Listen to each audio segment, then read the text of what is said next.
লগতে আমাৰ ট্ৰিনিটি চেনেলক আমাৰ মাজত আজি পাই ধন্যবাদ জনাইছোঁ, বিহুৰ ওলগ জ্ঞাপন কৰিছোঁ।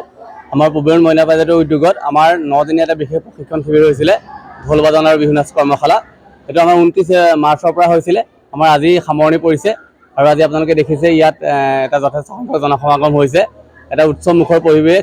অসমৰ বিহুবলীয়া ৰাইজৰ সৰু প্ৰতীক স্বৰূপে আমাৰ সন্মিলিত কৃষ্টি সংঘৰ অধীনত থকা আমাৰ যি পূবেৰুণ মইনা পাৰিজাতে আজি আমি এই অনুষ্ঠানটো আয়োজন কৰিছোঁ।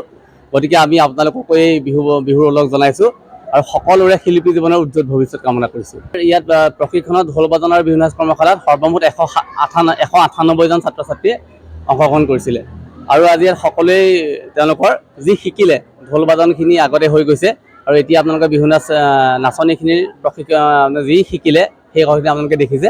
সকলোৱে ইয়াত বিহু নৃত্য প্ৰদৰ্শন কৰিছে। বিহু নাচ কৰ্মশালা হৈছে তাৰ ঢোল বাদনৰ মুখ্য প্ৰশিক্ষক আছিলে আমাৰ কলাখোৱা অঞ্চলৰ সকলোৱে চিনি পায় এজন অতি পুৰণি দিনৰ আমাৰ যি পুৰণি বাদ্য, পুৰণি চেও বজাব পৰা বিশিষ্ট লোকবাদ্য শিল্পী সন্মানীয় আনন্দ গায়ন ডাঙৰীয়া। তেখেতে আমাৰ ঢোল বাদনৰ মুখ্য প্ৰশিক্ষক আছিলে আৰু তেওঁৰ লগতে আমাৰ সহযোগী প্ৰশিক্ষক হিচাপে আছিলে আমাৰ স্থানীয় খুব মানে আপোনাৰ শিল্পী সুলভ যুৱক পাৰ্থপ্ৰতিম বৰা। তেওঁলোক দুইজনে আমাৰ ঢোল বাদনৰ প্ৰশিক্ষণ প্ৰদান কৰিছিলে আৰু আমাৰ বিহু নৃত্যৰ প্ৰশিক্ষণ প্ৰদান কৰিছিলে অসমৰ বৰ বিহুৱতী জৰ্ণা হাজৰিকা।